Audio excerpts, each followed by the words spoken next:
Legs raised. And that off in the Ladbrokes Dublin Chase, Grade 1, fielding 5 runners over 2 miles, 1 furlong, and 11 fences, and it's Gentleman De Mee, and alongside last year's second, Dunvegan, who take them on to the first fence below the stands, being followed by Blue Lord and So Royal, and the same ownership, and the back marker is Fast or Slow. Dunvegan nudges ahead of Gentleman De Mee. Good run before they reach the second fence, with a break of 2.5 lengths back to the odds-on favourite Blue Lord in third. In fourth, the non-platted So Royal, and at the back of the quintet is Fast or Slow. Dunvegan leading narrowly, Gentleman De Mee, tracked by Blue Lord and So Royal. Fast or Slow, fifth of the 5, as they set their sights in fence number 2. Gentleman De Mee back level with Dunvegan as they jump the second, then Blue Lord, So Royal, Fast or Slow. Racing in between fences 2 and 3, and wide apart, Gentleman De Mee and Dunvegan, followed by Blue Lord, then So Royal, and at the rear of the field, Fast or Slow. All fenced that well. Good run before they reach the fourth, and it's Gentleman De Mee, Danny Mullins, Mark Walsh's replacement. Alongside is Dunvegan, Brian Cooper, followed by Blue Lord, Paul Townend, So Royal, Daryl Jacob on board the visitor, and the back marker is the JJ Slevin written Fast or Slow. Swinging a left to fence number 4. Very few changes. Dunvegan, Gentleman De Mee, now separated by a length and a half. A mistake by So Royal in 4th place. On to the next. Dunvegan, followed by Gentleman De Mee and Blue Lord, a clear running 3rd. 4th place is So Royal, the winner of 17 races. A remarkable horse, and Fast or Slow continues to see them all at the back of the field. Over together, Gentleman De Mee and Dunvegan being followed by Blue Lord as they go towards the first ditch.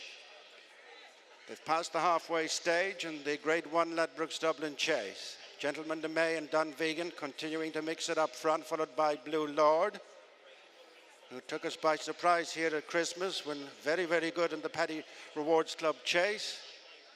So Royal, one from last, and detached is Fast or Slow, the 5th from the finish. Gentleman De Mee and Dunvegan, followed by Blue Lord, So Royal, Fast or Slow. Just over 5 furlongs to go. 4 fences left to jump, and it's Gentleman De Mee edging ahead of Dunvegan. In 3rd is Blue Lord, where he's been from the outset, and then So Royal adrift and ridden along as Fast or Slow. 3 fences left to jump, and it's Gentleman De Mee pressing ahead of Dunvegan. Closer in 3rd is Blue Lord and So Royal in touch. 6 lengths back to Fast or Slow, the final ditch, 3 from the finish. Gentleman De Mee by 2 lengths to Dunvegan, ridden along in 2nd. Poised in 3rd is Blue Lord, and then So Royal. Turning to the second last fence, and it's Gentleman De Mee and Danny Mullins from Dunvegan, Brian Cooper.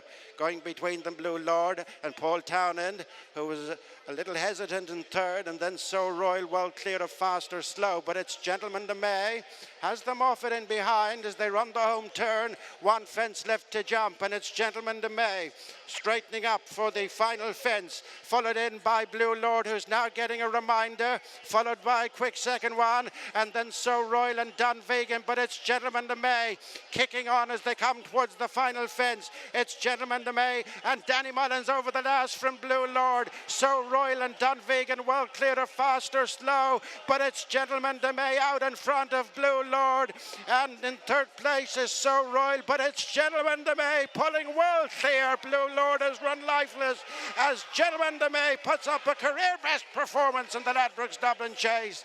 Another Grade 1 for Danny Mullins. In 2nd is Blue Lord, So Royal in 3rd, and then Dunvegan and Fast or Slow. Your reaction to Gentleman De Mee's victory there, very impressive.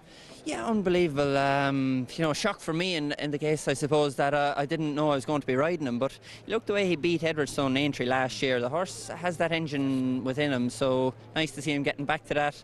Maybe later in the spring is his time. How soon did you know that today was going to be a going day?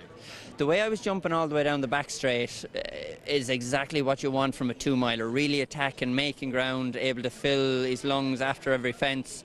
So that gave me a great chance. But, you know, even across the top, I was delighted to be able to just keep sitting because I knew Paul was going to come at me at some stage, and thankfully once I jumped the last, I've hit the line very strong, and I suppose the jumping down the back straight allowed me to do that. There was a bit of debate about whether Blue Lord was a 2 or 2.5 miler. Do you think this horse is a pure out-and-out front-running pacey 2-miler or not?